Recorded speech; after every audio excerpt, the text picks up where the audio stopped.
हरिओम। आज का विषय है कुंडलिनी शक्ति। कुंडलिनी शक्ति एक अद्भुत शक्ति जो परमपिता परमात्मा ने हमारे भीतर स्थापित की है। असलियत में ये जो शक्ति है ये पूरे ब्रह्मांड में व्याप्त है। पूरा ब्रह्मांड इसी शक्ति के आधार पर गति कर रहा है। जब यह शक्ति ब्रह्मांड के रूप में देखी जाती है तो इसको परा कुंडलिनी कहते हैं, महाकुंडलिनी कहते हैं, महाशक्ति कहा जाता है। और इसी शक्ति के कुंडलिनी शक्ति कहो या प्राण कहो या उसकी सूक्ष्मता कहो, जिससे ये पूरा ब्रह्मांड गति कर रहा है। ये पूरे ब्रह्मांड में फैलकर पूरे ब्रह्मांड को गति दे रही है, व्यवस्था दे रही है।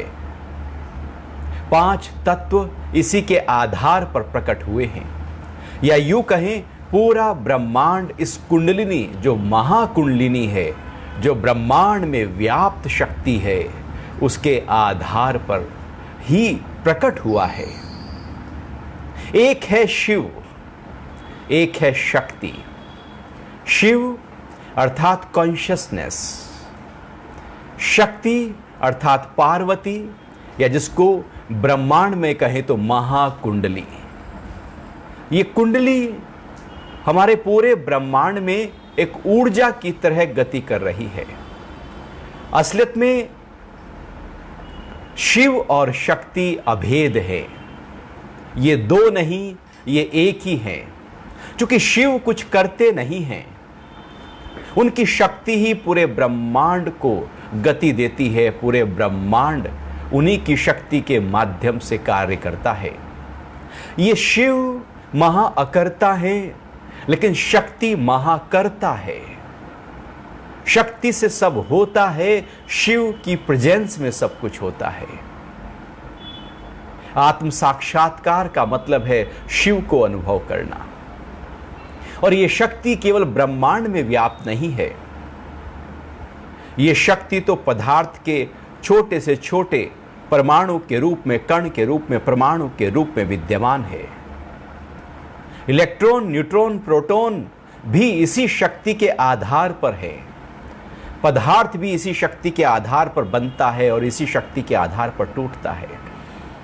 यहां ऐसा कुछ भी नहीं होता जो इस शक्ति के बिना हो रहा हो, सब इसी शक्ति के आधार पर हो रहा है।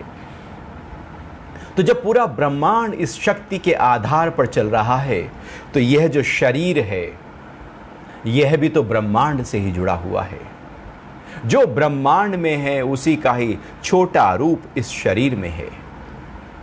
यत ब्रह्मांडे तत् पिंडे, जो इस ब्रह्मांड में है वही पिंड में है। क्योंकि महाकुंडलिनी पूरे ब्रह्मांड में व्याप्त है, तो वो इस पिंड में भी व्याप्त है। क्योंकि इतनी पावरफुल शक्ति है, इतनी ताकतवर है, सर्वशक्तिमान है, सारी शक्तियां इसी के अंतर्गत निहित है। और पूरे ब्रह्मांड में सब शक्तियों का स्रोत, सोर्स भी यही शक्ति है। तो हमारे शरीर में यदि देखा जाए तो यह शक्ति सोई हुई रहती है। अब बात उठती है कि इसका नाम कुंडलिनी क्यों पड़ा। कुंडलिनी शब्द आया है कुंडल से। जैसे हम कान में कुंडल पहनते हैं तो कुंडल का जो आकार है वो गोल होता है, घेरा होता है। इस कुंडलिनी को सर्पणी, भुजंगिनी, कुटिलांगी भी कहा जाता है। सांप से भी इसकी तुलना की जाती है। जैसे सांप को हमने देखा है कि वो कुंडली मारकर बैठता है, पूरी तरह से गोल गोल होकर बैठ जाता है। इसलिए इसका नाम कुंडलिनी है, क्योंकि यह शक्ति है, यह एनर्जी है। और एनर्जी जब गति करती है तो गोल गोल राउंड में गति करती है, कभी भी सीधी गति नहीं करती। क्योंकि वो शक्ति हमेशा गति करती है। यदि हम बाहर भी देखें अपनी वायर में भी, तो वहाँ भी शक्ति की जो गति है वो सीधी नहीं होती, वो तो बहुत ही वर्तुलाकार, एकदम राउंड राउंड सर्कल में होती है। तो ऋषियों ने जब इस शक्ति को अनुभव किया कि ये इसकी जो स्थिति है इसकी जो गति है वो ऐसे होती है जैसे सांप कुंडल मारकर बैठा हो, जैसे कानों में कुंडल पहने हो, और नाथ परंपराएं में तो कानों में कुंडल पहने जाते थे, तो उन्होंने इसका नाम कुंडलिनी दे दिया।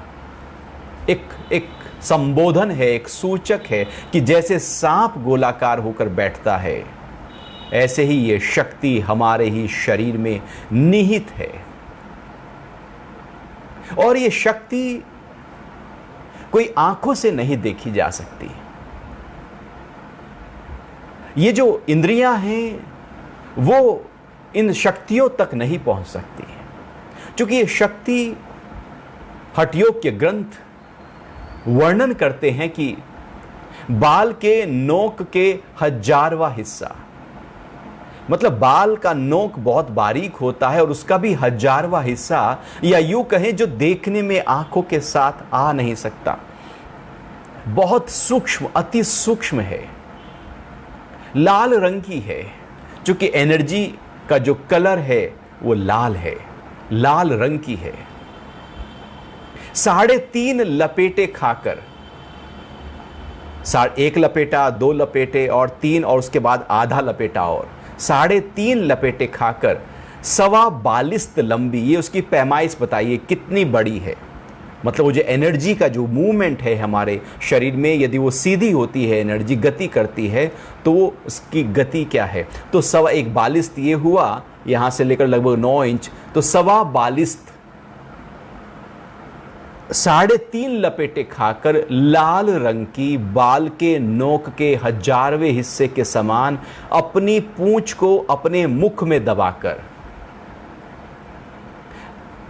हमारे रीढ़ की हड्डी के सबसे निचले स्तर पर, जहां पर मूलाधार चक्र है, सुषुम्ना नाड़ी के अंतर्गत सोई पड़ी है।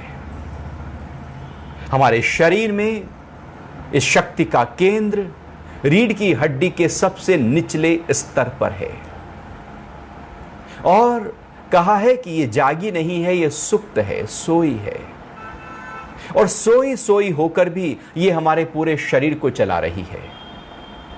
सोई हुई शक्ति भी उसके श्वास लेने की जो प्रक्रिया है, उसके होने की ही प्रक्रिया ही हमारे शरीर में इतनी ज़्यादा शक्ति दे रही है, बल दे रही है।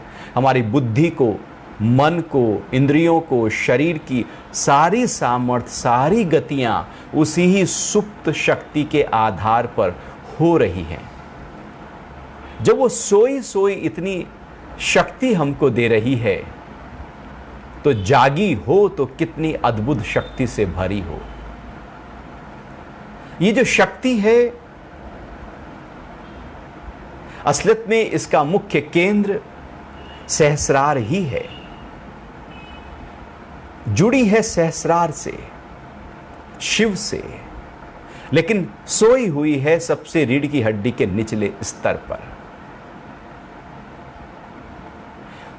हमारी रीढ़ की हड्डी में बाईं तरफ ईड़ा नाड़ी है, दाईं तरफ पिंगला नाड़ी है, और बीच में सुषुम्ना नाड़ी है। 3 प्रमुख नाड़ियां हैं। वैसे पूरे शरीर में 72,000 नाड़ियां बताई गई हैं। ये नाड़ियां अति सूक्ष्म हैं, प्राण की वाहक हैं, और शक्ति के माध्यम से, वो शक्ति के द्वारा ही ये 72,000 नाड़ियां पूरे शरीर में फैली हुई हैं और शरीर को गति दे रही हैं। और हमारे शरीर में जो 5 प्राण हैं, 5 उपप्राण हैं, कुल 10 प्राण हैं हमारे शरीर में। वो 10 के 10 प्राण भी इस ही कुंडलिनी शक्ति के आधार पर गति पा रहे हैं। तो ये जो बाईं तरफ ईड़ा नाड़ी है और दाईं तरफ पिंगला नाड़ी है, बाईं तरफ जो ईड़ा नाड़ी है उसको चंद्र स्वर कहते हैं। वो ठंडा स्वर है, शीतल स्वर है,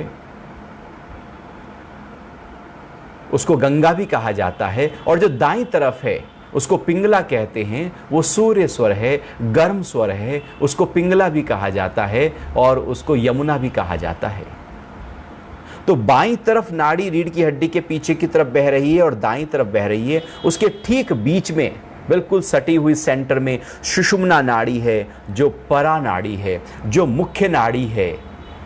आध्यात्मिक परिप्रेक्ष्य में देखा जाए तो स्पिरिचुअल प्रैक्टिसेस जो होती हैं वो उसी नाड़ी को आधार बनाकर होती हैं। जितने भी प्राणायाम की विधाएं हैं, मुद्राएं हैं, बंद के प्रयोग हैं, वो इसलिए हैं कि जो नाड़ी ईड़ा और पिंगला है, हम बाएं नाक से श्वास लेते हैं, कभी दाएं नाक से श्वास लेते हैं। जो बाएं नाक से श्वास लेते हैं उससे शरीर में ठंडकपन आती है, जब दाएं नाक से लेते हैं तो गर्माहट आती है। तो बाएं तरफ ईड़ा है, दाएं तरफ पिंगला है। जब बाएं नासारंध्र से श्वास ज़्यादा लंबे समय तक चलता रहे तो शरीर में ठंडकपन बढ़ जाती है, और दाएं से चलता रहे तो शरीर में गर्माहट बढ़ जाती है। इसलिए गर्मी के दिनों में जब बाहर का टेम्परेचर बहुत ही ज़्यादा गर्म होता है तो हमारा शरीर ठंडा स्वर चलाना शुरू कर देता है, जो बायां है। और जब बाहर टेम्परेचर बहुत ठंडा होता है तो उस ठंड से बचाव के लिए हमारा शरीर, हमारा जो प्राण है, वो दाएं नासारंध्र से जो गर्म है उससे बहना शुरू हो जाता है। और ये ईड़ा और पिंगला, बायां और दायां स्वर हमारे पूरे शरीर के बॉडी टेम्परेचर को, पूरे शरीर के सामर्थ्य को या पूरे शरीर की समस्त क्रियाकलापों को बैलेंस करते हैं। इन्हीं के बीच में सुषुम्ना है। जब हम प्राणायाम के अभ्यास करते हैं तो इन्हीं दो नाड़ियों को फोकस करते हुए प्राणायाम के अभ्यास किए जाते हैं। और उस प्राणायाम के बाद जब बंधों का प्रयोग किया जाता है, सांस को रोका जाता है, तो कोशिश की जाती है कि सुषुम्ना में प्राण चला जाए, जो मध्य नाड़ी है उसमें प्राण चला जाए। ये जो सुषुम्ना नाड़ी है ये मुख्य नाड़ी है, इसको राजपथ कहा जाता है। कुंडलिनी शक्ति जागकर इसी पथ से गति करती है। इसी सुषुम्ना नाड़ी में 7 चक्र स्थित हैं। मूलाधार, स्वादिष्टान, मणिपुर, अनाहत, विशुद्ध, आज्ञा और सहस्रार चक्र। और ये 3 नाड़ियां ईड़ा, पिंगला और सुषुम्ना शरीर में यदि कहीं पर आकर मिलती हैं तो वो स्थान आज्ञा चक्र होता है। ये गुरु स्थान है, पवित्र स्थान है। इसको त्रिवेणी भी कहा जाता है। गंगा, यमुना और सरस्वती, सुषुम्ना को सरस्वती कहा जाता है। तो यहाँ पर तीनों नाड़ियां आकर मिलती हैं, इसलिए इसको गुरु स्थान भी कहा जाता है। तो सुषुम्ना के सबसे टॉप पर शिव विराजित हैं और सबसे निचले स्तर पर शक्ति विराजित है। लेकिन जो शक्ति विराजित है कुंडलिनी मूलाधार चक्र में, ऐसा नहीं है कि केवल वो वहीं पर है, वो जुड़ी पड़ी है शिव के साथ, लेकिन सोई पड़ी है मूलाधार में। अभी जो मूलाधार में सोई पड़ी है, ये यहीं पर क्यों सोई पड़ी है? शुरू में ही ये शिव के साथ जुड़ी होती तो अच्छा था। लेकिन मूलाधार जो है वो हमारी रीढ़ की हड्डी का सबसे निचला स्थान है। ये योनि स्थान भी है। तो जो शक्ति है उसका केंद्र मूलाधार चक्र के ठीक नीचे है। यहीं से ही ये जो मूलाधार चक्र है, ये ही आधार है जगत के समस्त क्रियाकलापों को कराने का। हम जो जगत से जुड़े हैं, प्रकृति से जुड़े हैं, बाहर से जुड़े हैं, संबंधों में जुड़े हैं, हमारे अंदर इच्छा है, वासना है, भोगने का भाव है और अपने आप को बेहतर करने का भाव है। ये सारे भाव उसी मूलाधार चक्र की शक्ति के कारण से हमारे अंदर पैदा होते हैं। संतान उत्पत्ति की प्रक्रिया भी मूलाधार चक्र के आधार पर ही होती है। यदि वो शक्ति, कुंडलिनी शक्ति यदि मूलाधार चक्र में सोई ना पड़ी हो तो कोई भी व्यक्ति संसार से जुड़ नहीं सकता, संतान उत्पत्ति हो नहीं सकती। बाहर से, संसार से हम इच्छाओं और वासनाओं के साथ जा नहीं सकते। सृष्टि की प्रक्रिया के लिए यह शक्ति मूलाधार चक्र में निहित है। पूरी एक व्यवस्था है कि कैसे व्यक्ति इस पूरी सृष्टि के साथ जुड़े और अपनी इच्छाओं, अपनी वासनाओं, अपने स्वतंत्र हो जाए वो बाहर की तरफ जुड़कर।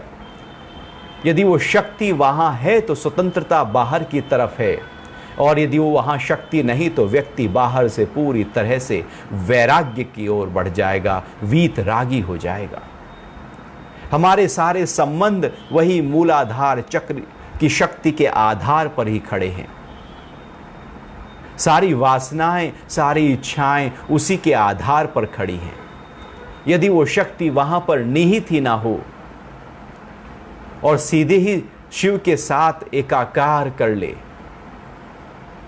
तो फिर हम संसार से वीतराग, संसार अपने आप को हटा लेंगे। लेकिन हर व्यक्ति यदि संसार से अपने आप को हटा ले तो सृष्टि की प्रक्रिया हो नहीं सकती।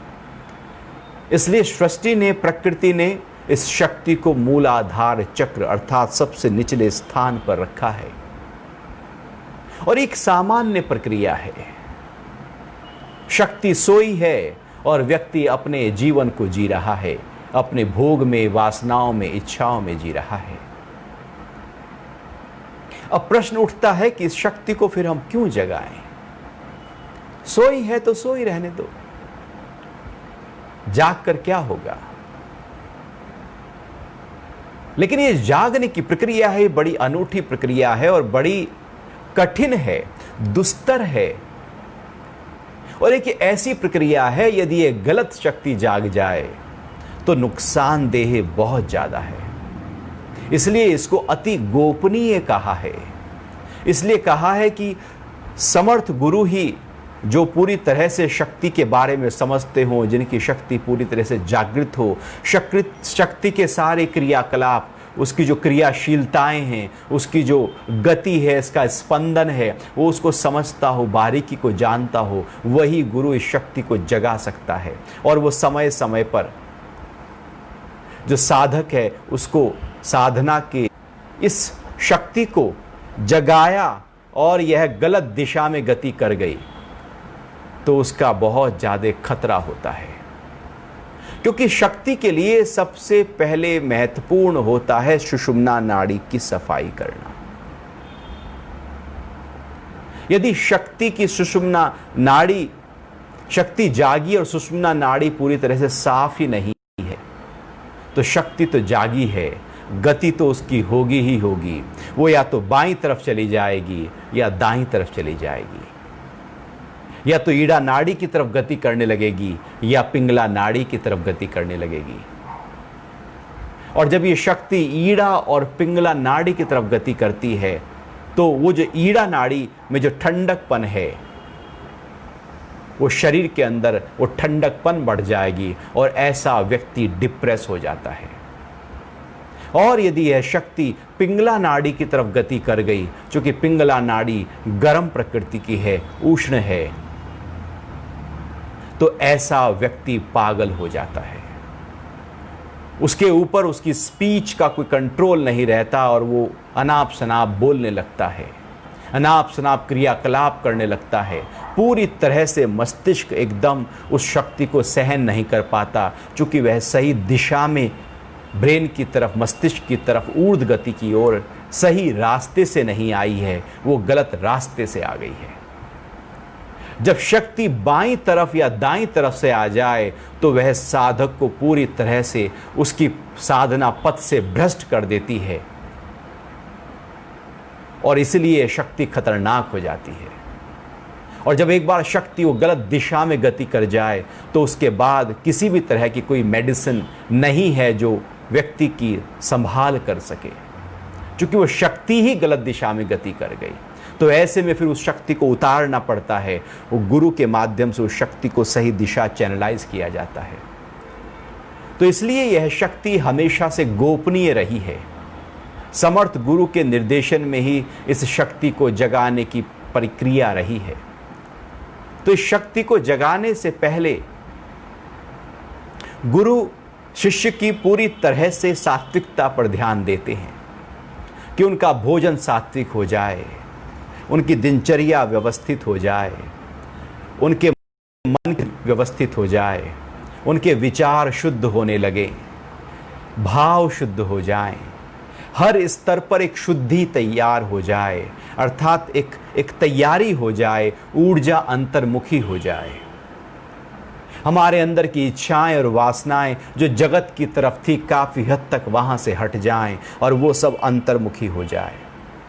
यदि वो इच्छाएं और वासनाएं जू की त्यों खड़ी हैं और शक्ति जाग गई, तो वह शक्ति उन इच्छाओं को और बढ़ा देगी, उन वासनाओं को और बढ़ा देगी, उस क्रोध को बढ़ा देगी, उस लोभ को बढ़ा देगी, उस काम को बढ़ा देगी। जो भी अंदर फूट रहा है उसको और तेजी से गति कर देगी, यदि शुद्धि पहले नहीं हुई है।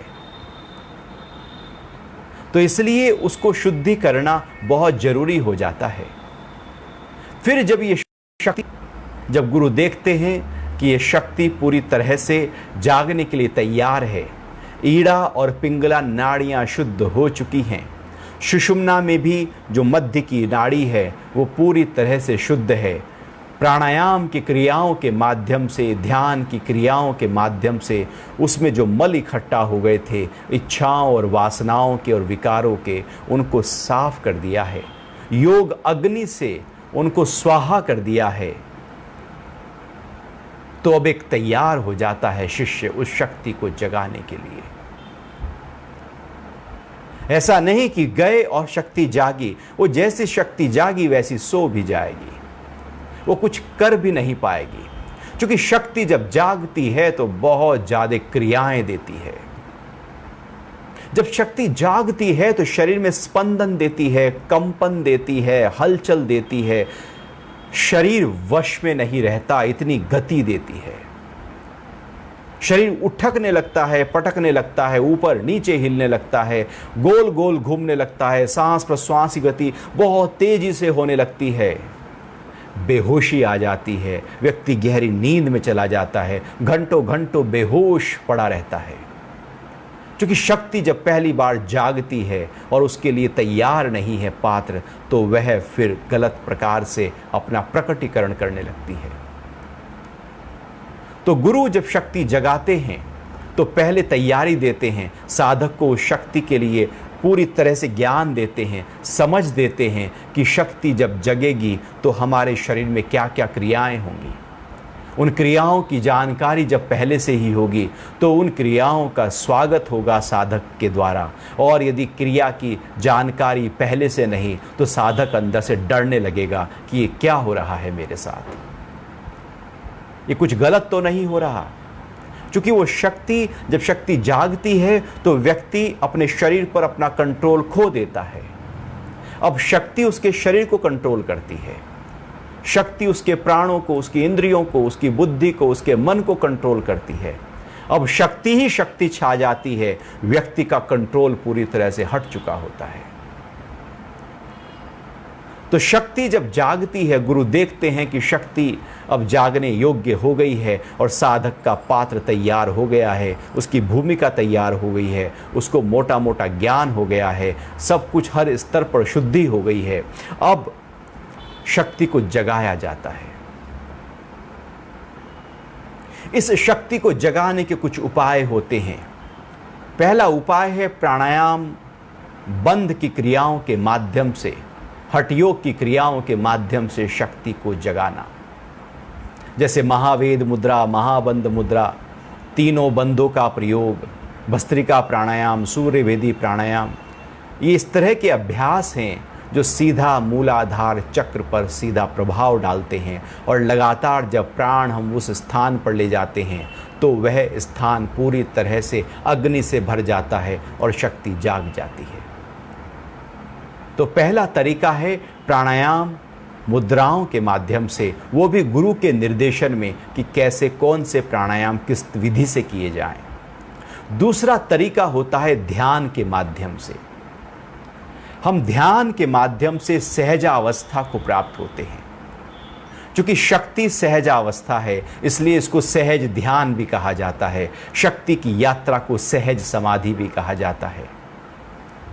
यहाँ पर इस शक्ति में जब हम ध्यान करते हैं तो मूलाधार चक्र के सबसे निम्नतम छोर पर ध्यान किया जाता है, और लगातार ध्यान वहीं पर पहले धारणा की जाती है, ध्यान किया जाता है, और जब लगातार शक्ति पर धारणा और ध्यान किया जाता है तो वह शक्ति धीरे धीरे करते हुए जागने लगती है। एक और तरीका है, वो तरीका है मंत्र के माध्यम से।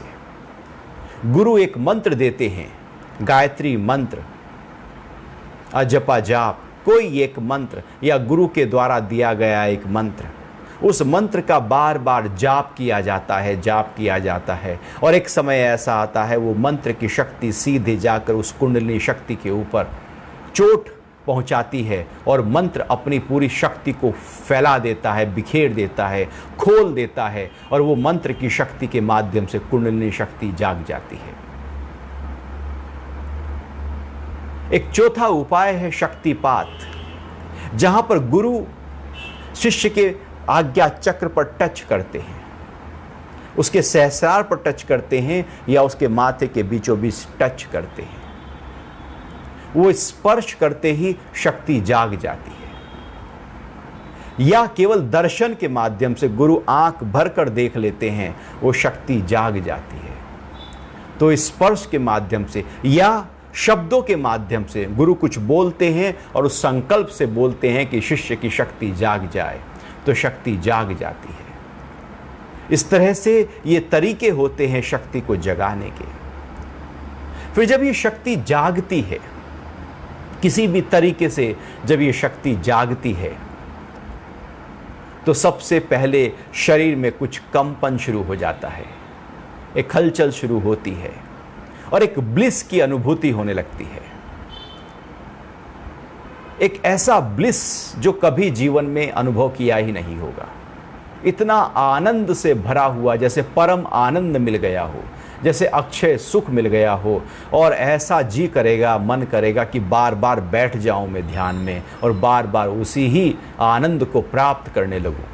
क्योंकि इतना ब्लिस कि पूरे संसार में जितना भी सुख हमने आज तक इकट्ठे किए हैं, वो सब इकट्ठा होकर एक ही जगह पर जैसे केंद्रित हो गए हों और उससे भी कई गुना ज़्यादा वो आनंद हमको मिल रहा हो।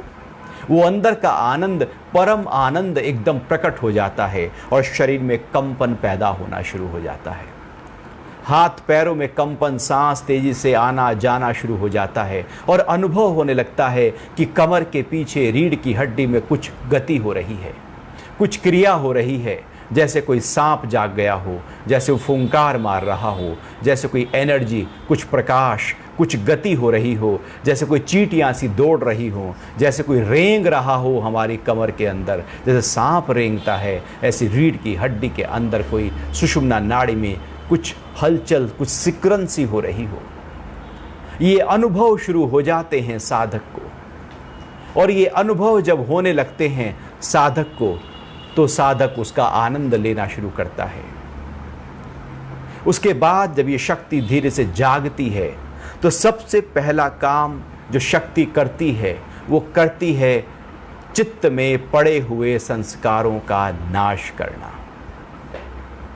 जब तक पूरी तरह से हम प्यूरिफाई नहीं हो जाएंगे, तब तक वो शक्ति शिव के साथ मिलेगी नहीं।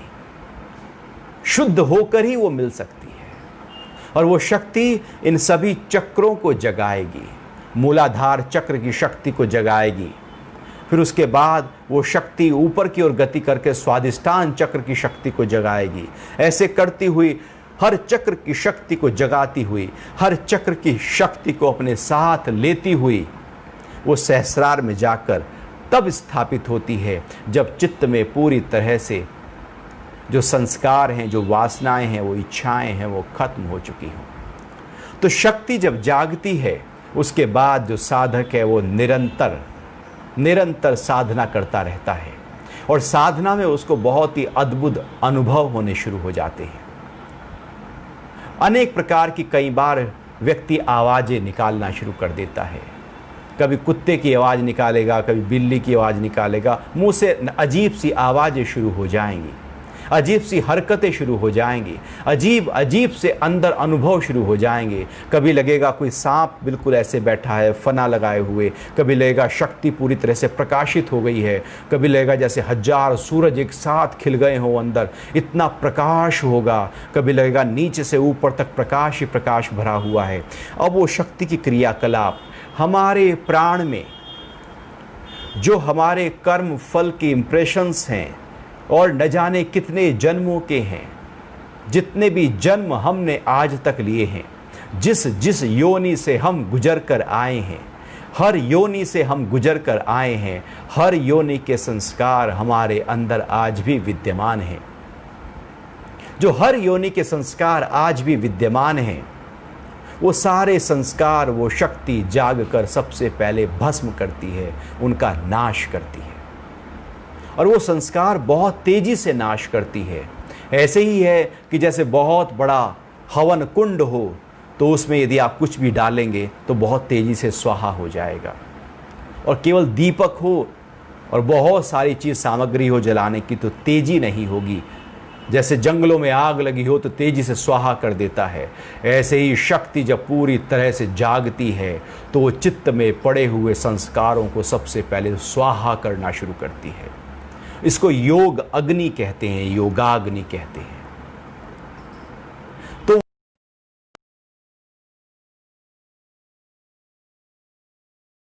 नाश करना शुरू कर देती है, संस्कार नष्ट होते चले जाते हैं, धीरे धीरे इच्छाएं शुद्ध होती चली जाती हैं, वासनाओं का नाश होने लगता है। वो जो काम है, चूंकि काम का स्थान भी मूलाधार चक्र है, और गीता में भगवान बोलते हैं काम जो इच्छा पूरी ना हो तो क्रोध पैदा होता है। सारे विकार मूलाधार चक्र के कारण से ही पैदा होते हैं, और शक्ति जब जागती है तो इन्हीं